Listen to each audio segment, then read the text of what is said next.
My name is Malte Timpte. I'm with the Swedish Environmental Agency.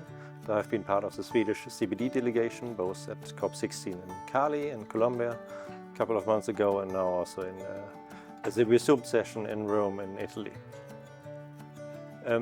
We have recently concluded the Resumed session in Rome, and from our point of view that has been a big success.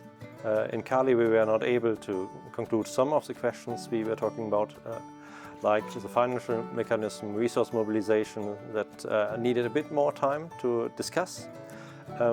We agreed on a lot of issues in Cali, a long list of really substantive decisions, but some of them needed more time.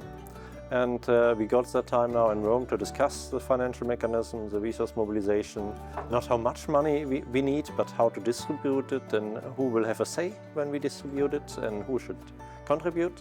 But we were also able to finalize two other big decisions in Rome. One on the updated monitoring framework that we need to follow up and measure how long are we coming with implementation of the global biodiversity framework.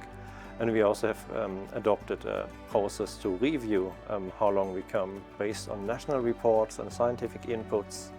And this is a really good step for us because it will help us next year at COP to look at a global report that will describe what have we done collectively and what is needed to implement the 2030 goals.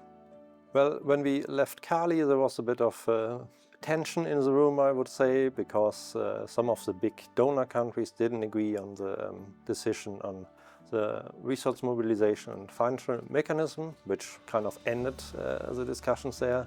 So we were a bit afraid that in Rome we would be stalled and not go forward. But in the opposite, actually everybody came to Rome to find a solution.